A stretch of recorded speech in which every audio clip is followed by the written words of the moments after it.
dans True Social TV, l'émission qui met des couleurs au S de la RSE. Et aujourd'hui, j'ai le plaisir d'accueillir Romain Quina, qui est responsable marketing et communication de Nomios, et Amélie Mariani, qui est responsable RH de Nomios également. Et je suis accompagné de Victoire, Bonjour. qui vous Bonjour posera à des tous. questions avec moi Bonjour. tout au long de cette interview. Peut-être un mot, qu'est-ce que c'est Nomios comme entreprise? Vous faites quoi? Alors Nomios, on est une entreprise qu'on s'appelle un intégrateur en cybersécurité et réseau. Donc on aide les entreprises à sécuriser tout simplement leur infrastructure informatique. Donc c'est de la cybersécurité. Alors cybersécurité et réseau, on y tient parce que dans la cybersécurité, souvent il y a la partie audit et code.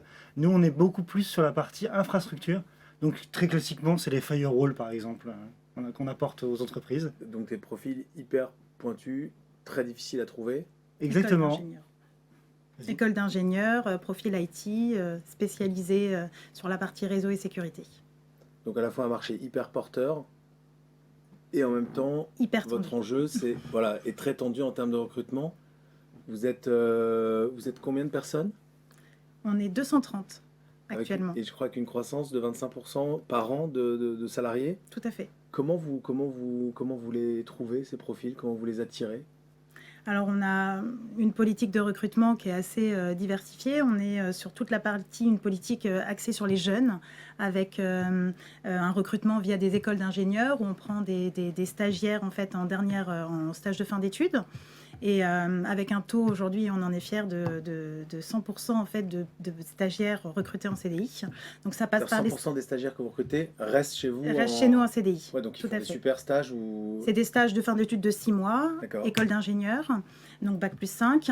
Et ensuite, on leur fait une proposition à l'issue de leur stage en CDI qu'ils acceptent. En tout cas, sur Donc 2021, on a eu vous un en taux de avez- transformation vous de en avez en plus 100%. aucun que vous trouvez pas forcément au niveau pour rester chez vous. C'est-à-dire, votre recrutement de stagiaires, en plus, c'est hyper... Alors, on a des entretiens de recrutement, on a un process, on va dire, bien ficelé, avec un entretien RH, un entretien technique, des tests techniques, peu importe les profils, mais en tout cas pour nos stagiaires aussi.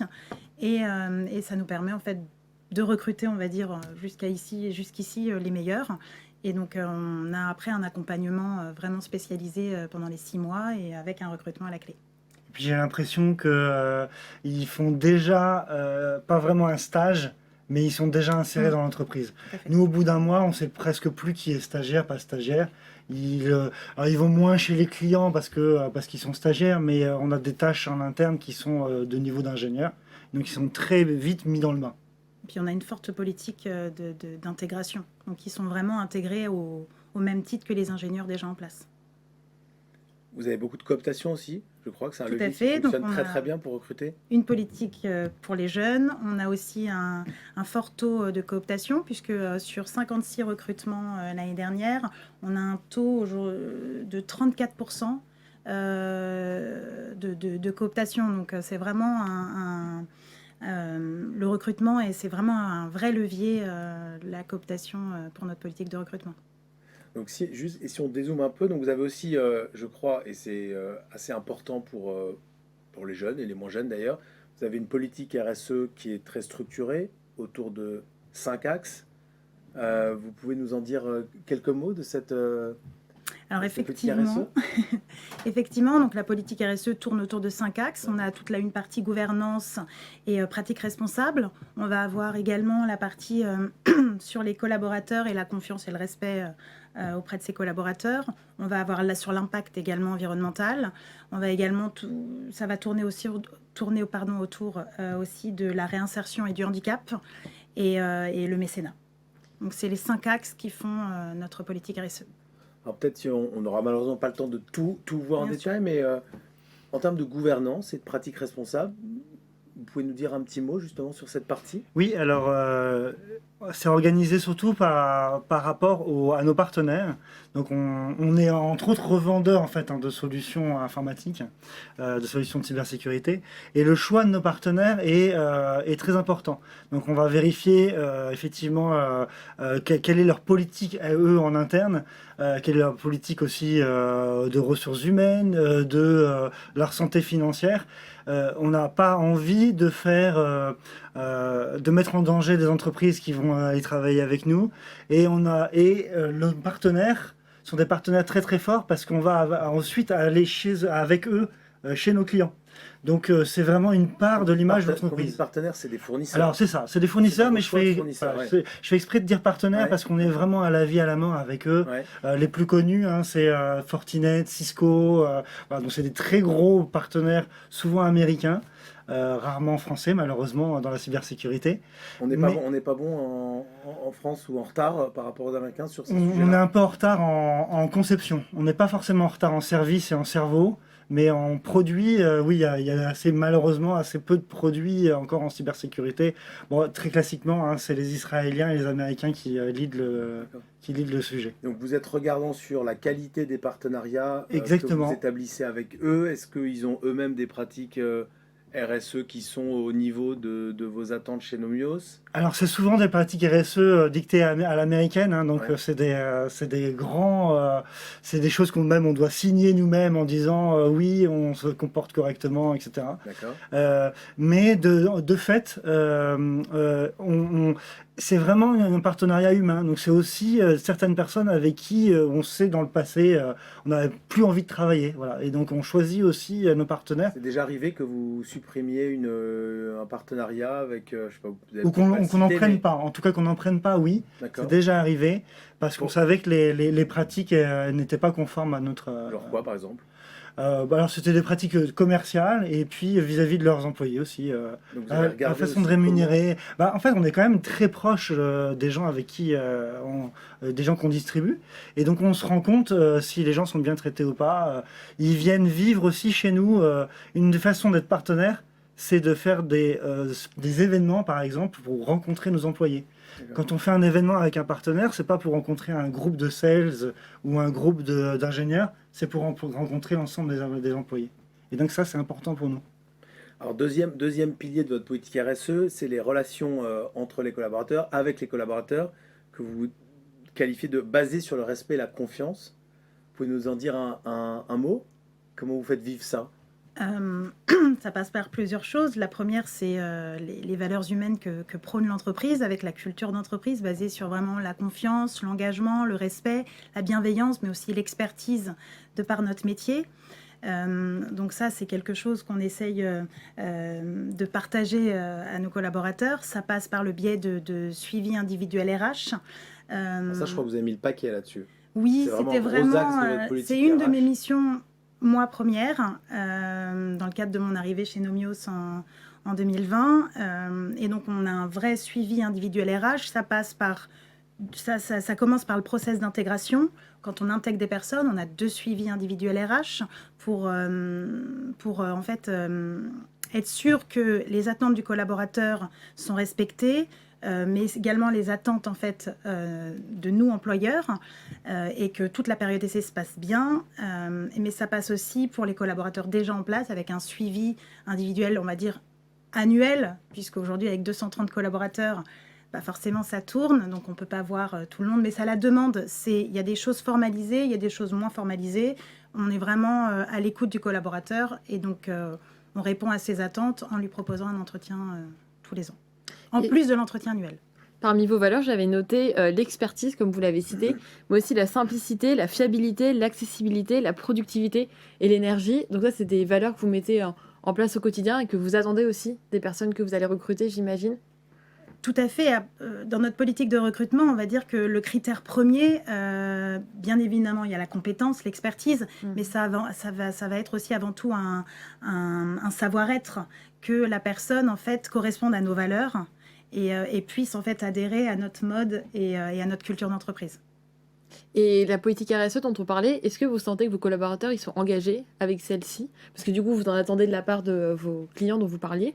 Mais est-ce que vos collaborateurs eux-mêmes, ils la suivent On essaye tout au long de l'année en fait, de proposer, grâce au marketing, des événements également. Dans le cadre de notre RSE, on a le mécénat et en fait, donc c'est toute la partie dons aux différentes associations et on essaye en fait de faire participer nos collaborateurs en leur proposant tous les ans. Je vais donner un exemple, mais l'année dernière, on avait fait don en fait au Resto du Cœur. On avait fait un don et on avait proposé aux collaborateurs, s'ils le souhaitaient, de faire don de leur ticket restaurant. Donc on a mis en place une urne en fait au rez-de-chaussée dans le cadre du café ou du déjeuner et les gens pouvaient faire le don de tickets restaurant et ça a eu un fort succès puisqu'on a fait un bon don. Et également cette année on a proposé une course solidaire, un challenge inter-entreprise et on a eu plus d'une 40aine de participants. Et est-ce que vous, en tant que parfois personne un peu dirigeante, etc., vous sentez un peu de mener l'exemple pour ce genre d'action?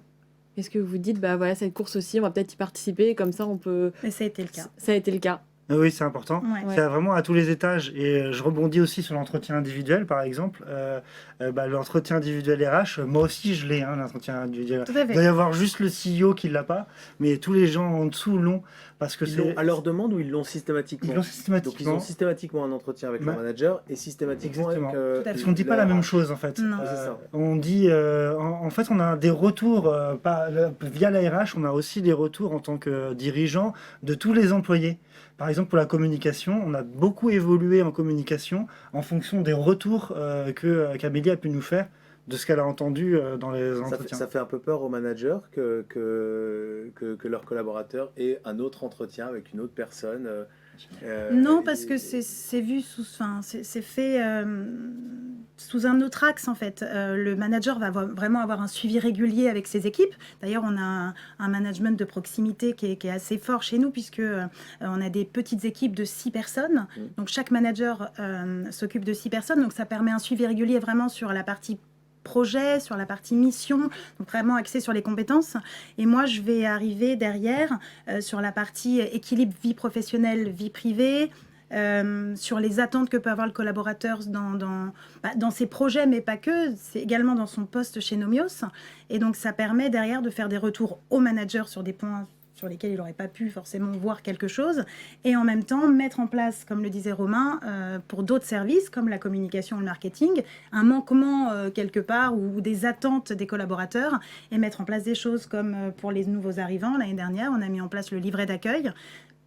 Lors des process d'intégration, on nous disait, tiens, on n'a pas eu l'organigramme, ou on ne sait pas telle fonction, ce qu'elle peut proposer. Donc le livret d'accueil nous a permis de répondre à différents points et de mettre en place des choses.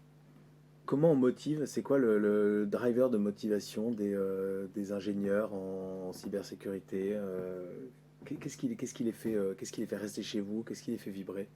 Alors, il y a la spécificité déjà de l'intégrateur. L'intégrateur, l'avantage, c'est que d'un jour à l'autre, on ne vit pas la même chose en tant qu'ingénieur. Moi, je suis un ancien ingénieur et pourtant, maintenant, je suis au marketing. Donc déjà, on peut changer de fonction facilement. Chaque mission est propre à chaque client. Et donc ça, c'est une partie qui du coup n'est jamais la même tous les jours. Donc ça, c'est pour le journalier. Et je dirais aussi, on a une très forte possibilité d'évoluer techniquement. C'est-à-dire que dans notre catalogue, on a une vingtaine, entre 20 et 30 marques. Et les ingénieurs, ils doivent chaque année se certifier dans au moins une marque, voire 2 ou 3 marques. Et donc du coup, non seulement ils ne voient pas les mêmes environnements côté client, mais au point de vue technique, ils progressent tout le temps. Et puis après, ils peuvent progresser en gestion de projet, ils peuvent progresser... On a différents services. Donc, Et donc ça permet... alors ça, c'est très... ça donne pas l'ambiance, ça donne, on va dire, l'intérêt au travail. Ouais. Après, c'est tout le off. Qu'on essaie d'équilibrer, mais il y en a même qui partent au ski ensemble en dehors du travail. Il y a certains groupes qui sont vraiment très soudés et qui font des activités communes, ils font du foot. Alors nous, on sponsorise un peu leur activité scout. Pas scout, mais pourquoi pas? On pourrait, hein. Mais non, pas de mal à être scout. Hein. Ouais, non. Foot, il y a 2 autres pareils. Et donc foot, parce qu'on sent que c'est de la cohésion. Donc même quand c'est des choses qui sont à l'initiative des employés, ils vont on va leur donner un maillot même s'ils n'avaient pas demandé. Voilà. On encourage toutes ces initiatives off qui deviennent un on-off en fait. Et ils sont très demandeurs. Vous voulez rajouter quelque chose? Non, je disais, et puis on a un environnement, on va dire, de travail très agréable aussi. Donc c'est plutôt au niveau des locaux, un point fort au niveau des locaux. Ouais. Oui. On propose, on a une population, on va dire, d'hommes avec une moyenne d'âge de 30-35 ans. Donc il y a une salle de sport, il y a une table de ping-pong, le baby-foot, on a un jardin, on a un extérieur pour faire lors des événements, des barbecues, etc. Donc il y a quand même un environnement, on va dire, très convivial qui permet en fait de travailler dans la bonne humeur et dans la bonne ambiance. Vous pratiquez beaucoup le télétravail? Ils sont demandeurs du télétravail? On a une règle qui est un jour de télétravail par semaine. Ouais. Après, ça dépend vraiment du fonctionnement du manager et c'est à la diligence en fait du service. Le manager met en place son organisation suivant l'autonomie de la personne, sa capacité à travailler ou pas en open space ou à la maison. C'est vraiment, c'est plutôt libre. Un jour, c'est suffisant, ils n'en veulent pas plus. Ça paraît le minimum.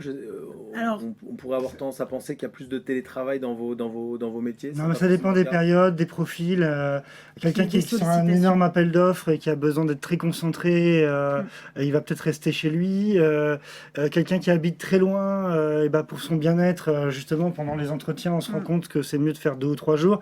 Je crois que c'est assez à la carte. Vraiment, c'est adapté à l'équilibre en fait du collaborateur entre la vie professionnelle et la vie personnelle. J'ai une petite dernière question, si on a encore le temps. Vous disiez que vous aviez plus un public du coup d'hommes entre 30 et 35 ans. Est-ce qu'il y a une politique un peu de féminisation dans vos recrutements qui est mise en place que vous aimeriez Après, ça dépend des services. Pour les postes ingénieurs, effectivement, les CV qu'on reçoit en fait sont il y a toujours l'offre et la demande, c'est ça, ouais. Majoritairement des hommes. En revanche, on va essayer de compenser avec les fonctions de sales, les fonctions, par exemple, au marketing, RH, puis toutes les fonctions administratives où là, c'est une majorité de femmes. Donc, on essaye de compenser. Et puis après, c'est au petit bonheur la chance. Ça évolue dans votre secteur? Il y a quand même plus de femmes, même si j'imagine qu'on part de très loin. Ou non, ça reste des métiers d'hommes? Alors je trouve pas, pourtant il y a un lobbying qui commence à être assez fort et que je soutiens à fond, c'est qu'il y a des clubs de cybersécurité féminin et qu'on voit sur les grands salons, justement ils se réunissent, mais malheureusement c'est à part des écoles, ces options-là malheureusement ne sont pas choisies à l'origine par les femmes, donc c'est assez difficile ensuite de les recruter. Ouais, c'est un peu compliqué. Bon, écoutez, merci beaucoup. Merci d'être venu nous rendre visite. Merci Victoire. Et bonne journée. Merci beaucoup. Bonne journée. Merci. Au revoir.